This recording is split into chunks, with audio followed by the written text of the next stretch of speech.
punya pertanyaan refleksi. Setujukah Anda bahwa setiap anak harus diajar dengan gaya belajarnya masing-masing? Seperti berikut. Anak yang visual, ajarkanlah dengan visual.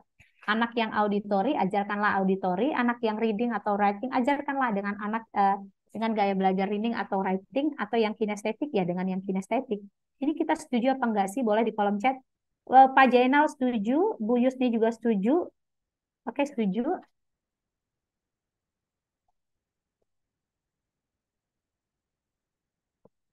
Setuju.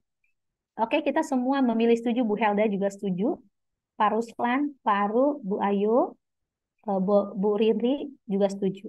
Oke, Bu Misdar juga setuju. Ini polemik teman-teman. Lihat, kita mau lihat Jubakner. Mudah-mudahan malam ini kita belajarnya ini esensinya dapat banget gitu ya teman-teman. Apakah memang gaya belajar itu ada? Itu pertanyaan highlight pertanyaan secara garis besar. Ya, ada 122 orang kita yang hadir di Zoom ini dan mayoritas teman-teman yang menjawab itu menjawab setuju. Saya mau lihat ada yang nggak setuju nggak sih? Setuju, setuju.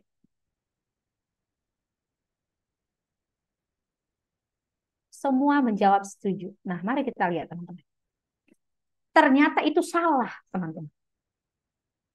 Apakah memang benar gaya belajar itu ada? Tidak. Itu adalah mitos dalam pendidikan. Loh, kok serem banget Bu Erlina, kok pede banget? Yes.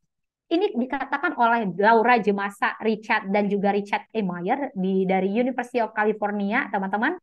Berdasarkan hasil riset penelitian mereka yang mengemukakan bahwa gaya belajar tidak menunjukkan keberhasilan belajar yang signifikan. Dalam jurnal mereka, Testing IT Hypothesis, Multimedia Instruction Accommodate Verbal Visualizer Cognitive Style. Yang benar, teman-teman, selama proses mengajar di kelas, keseluruhan visual, auditory, reading, atau writing, dan kinestetik harus muncul. Gitu ya. Jadi ada sesinya bermain visual, bermain auditori, bermain kinestetik, atau bergerak. Itu harus muncul dalam satu proses belajar mengajar kita di kelas. Jadi harus muncul. Indranya harus terlibat gitu ya teman-teman. Tetapi kalau misalkan saya nih katanya saya kinestetik, maka saya diajarkan terus dengan gaya belajar kinestetik oleh guru saya. Tidak, itu nggak benar, nggak efektif teman-teman.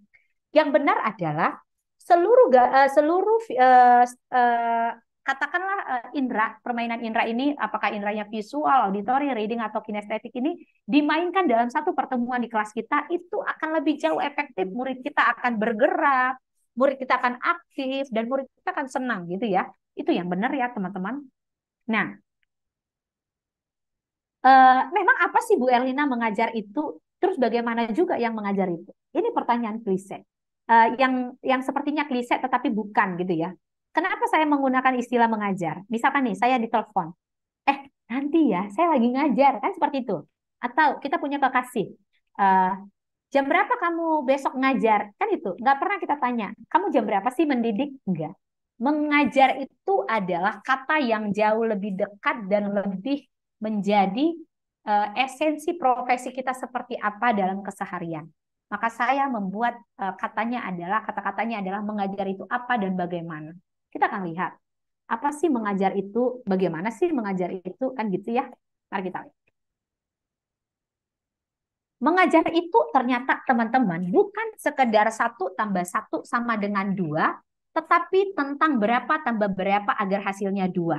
Nah, ini berkaitan dengan bagaimana kita mendidik anak, bagaimana kita mengubah mereka dan juga menginspirasi mereka sehingga kebentuk yang namanya empati dan juga growth mindset. Kenapa sih harus empati gitu ya? Kan ada satu lagi simpati. Mana sih tingkat tertinggi empati atau simpati? Kalau simpati, teman-teman, kita misalkan lewat di jalan raya, kita melihat nenek-nenek yang sudah sangat lusuh duduk di pinggir jalan, sepertinya akan sangat lapar gitu ya. Lalu kita bilang, ih kasihan banget neneknya. Tapi kita nggak menolong. Tidak ada perlakuan atau treatment yang kita berikan agar ia lebih lega pada saat itu. Gitu ya teman-teman. Sedangkan teman-teman kalau empati adalah saya melihat nenek itu saya kasihan dan misalkan uang saya hanya 10.000 tapi saya sanggup berbagi itu. Itu namanya empati. Empati itu adalah ada perlakuan yang meringankan orang lain. Nah itu ya. Itu yang sebenarnya ingin kita munculkan dalam proses belajar mengajar. Jadi menginspirasi itu harus jauh mendalam kita maknai gitu ya, menginspirasi itu apa. Kita mau lanjut. Mengajar itu apa sih? Mengajar itu ternyata proses dua arah, teman-teman. Proses dua arah artinya tidak bisa saya sendiri, murid saya nggak nyambung, nggak boleh, harus saling. Maka teman-teman, apa yang ingin saya sampaikan, bagaimana cara saya menyampaikannya, dan apa yang ditangkap oleh anak-anak saya, apakah sudah berada pada satu garis yang koheren. Jika itu sudah kebentuk, berarti kita sudah yang namanya melakukan proses mengajar. Karena seringkali teman-teman, kita di kelas itu kita merasa sudah mengajar, bahkan dengan performa terbaik kita. Sementara murid merasa belum belajar apa-apa. Ini dilema terbesar kita di kelas. Pernah nggak, saya mau dong di kolom chat, pernah nggak teman-teman merasa udah mengajar dengan versi terbaik, tapi kok kayaknya murid itu masih pelangak-pelongo, kayak nggak tahu apa-apa. Pernah nggak? Bu Sandra setuju, Bu Diana Sihan sering. Oke, pernah nggak sih? Silakan teman-teman kasih saya respon dong. Oh, Bu Devi pernah, Bu Praktini pernah, Bu Yana sering, Bu Mimik juga sering. Ya, Bu Maya sering, Bu Justina sering, Bu Silva sering, Bu Win juga sering, Pak Kuswanto sering, Bu Novianti pernah, Ju Bagner pernah, Bu Diana. Naik emosi Bu Erlina, yes. Pernah ketemu teman ngobrol, kita udah jelasin berulang kali, dia kok kayaknya nggak nyambung. Itu naik ubun-ubun teman-teman. Dan itu dilema yang kita hadapi di kelas, makanya sering kita justru masih mengadakan yang namanya punishment, membentak dan menghukum anak, gitu ya. Tidak apa-apa jika kita masih melakukan itu, teman-teman. Karena kita memang bukan manusia sempurna. Persoalannya, malam ini kita belajar untuk memahami bahwa itu salah dan kita akan berusaha memperbaiki diri hari lepas hari. Ya, itu dia. Jadi di dalam kurikulum Merdeka, refleksi atau perbaikan itu akan menjadi habitnya kita. Jadi mengakui kesalahan ataupun kefatalan atau kegagalan itu nggak apa-apa. Tapi saat dipahamkan jawaban mereka, oh gitu ya. Oh, pernah, sering sekali. Oke, terima kasih teman-teman ya. Oke, kita akan lanjut. Nah, ternyata teman-teman bagaimana sih menghadirkan kelas yang bermakna? Kelas yang bermakna itu tentu kelas yang menyenangkan gitu ya. Kelas yang menyenangkan itu ternyata adalah anak-anak itu bergerak, anak-anak juga melakukan sesuatu, anak-anak membuat sesuatu, dan anak-anak berbicara di dalam kelompok. Pertanyaan, apakah ini sudah hadir di kelas kita di secara keseharian kita, teman-teman? Anak-anak sudah bergerak, ada sesi melakukan sesuatu, sesi membuat sesuatu, dan berbicara dalam kelompok. Apakah ini hadir di kelas kita? Sudah pakai diferensiasi suara, habis ketika ditanya tak tahu. Oh my God, hadir. Bu Diana sudah, Bu Erlina. Keren banget. Jadi di setiap pertemuan kita, bergerak itu harus ada. Siapa? Ya muridnya. Murid juga harus melakukan sesuatu, murid juga harus membuat sesuatu, dan murid harus berbicara di dalam kelompok. Untuk berbicara dalam kelompok, tentu mereka sudah kita kategorikan dalam beberapa kelompok tertentu, kan gitu ya. Oke, kita lanjut. Nah, teman-teman, ini realitas yang saya hadapi di kelas saya gitu ya. Ini cenderung ke berbagai praktik baik, tapi akan sangat singkat karena waktu kita uh, tinggal beberapa menit lagi gitu ya. Di kelas saya teman-teman dilemanya itu luar biasa banget ya, di mana ya tingkat kesiapan belajar murid berbeda gitu ya, dan pemahaman konsep terhadap IPA yang abstrak itu juga sangat berbeda, dan bahkan sebagai sebagian anak-anak itu sekolah itu adalah proses hukuman gitu. Nah, sebenarnya apakah kelas kita sudah merupakan kelas berdiferensiasi? Apakah anak sudah belajar bermakna? Itu adalah ketika pertanyaan utama pelajar dalam proses belajar mengajar atau PBM ini terjawab. Apa pertanyaannya? Ini saya kutip dari ini buku berdiferensiasi memahami pelajar untuk belajar bermakna dan menyenangkan karya Najila Shihab dan komunitas guru belajar. Katanya kebutuhan belajar ini terpenuhi ketika anak-anak itu mengajukan pertanyaan kepada dirinya dan mereka bisa menjawabnya. Yang pertama, apakah saya dipahami? Tentu di kelas kita itu. Yang kedua, mengapa sih saya harus belajar ini? Yang ketiga, apakah saya menunjukkan kemajuan? Yang keempat, apakah saya terlibat mengambil keputusan dalam PBM? Yang kelima, apa yang dapat saya lakukan dengan mengaplikasikan pembelajaran ini? Itu dia teman-teman ya. Nah, kita mau lihat. Nah, kodrat yang harus kita pahami adalah bahwa setiap anak itu ingin merasa bahagia. Ini adalah kebutuhan dasar gitu ya. Nah, pertanyaannya, sudahkah kita membersamainya untuk pembelajaran yang paling bermakna agar murid itu bisa menjadi pribadi berdaya dan bahagia sesuai dengan kodratnya? Nah, ini pertanyaan reflektif untuk kita ya. Nah, ada di kolom chat ya, dua. Saya mau lihat apa nih? Notifikasi. Oh, yang tadi. Siap Bu Erlina, sudah Bu Erlina. Oke, masih yang tadi. Oke. Nah, strategi diferensiasi hanya akan tumbuh bila didukung oleh ekosistem guru yang percaya bahwa anak memiliki kesiapan yang berbeda.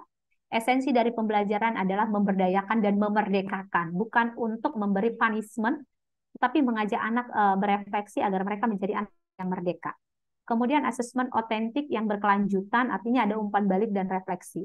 Umpan balik itu dari kita, refleksinya adalah mengenali diri. Oh, ternyata saya kurang di sini, saya salahnya di sini, ke depan gimana sih cara atau strategi memperbaiki, seperti itu. Dan guru harus menjadi partner murid dalam proses ini. Kita sebutnya di kurikulum Merdeka itu sebagai fasilitator belajar atau sebagai pamong belajar gitu ya. Kemudian anak perlu dihormati sebagai subjek. Ternyata anak ya, setidak berdaya apapun dia, itu perlu dihormati sebagai subjek. Gitu ya teman-teman. Kenapa? Karena mereka subjeknya. Dalam sebuah kalimat kan subjek, objek, predikat. Maka anak itu adalah subjek. Ya, maka jadikanlah dia selalu di posisi subjek atau yang utama seperti itu ya. Nah, bagaimana sih penerapan pembelajaran dengan prinsip berdiferensiasi ini kan seperti itu ya teman-teman. Maka caranya adalah yang pertama tugas yang bermakna. Ya, kita memberikan tugas-tugas yang bermakna. Bermakna artinya sesuai dengan capaian tujuan pembelajaran yang ingin dicapai dan juga dalam konteks suasana yang menyenangkan.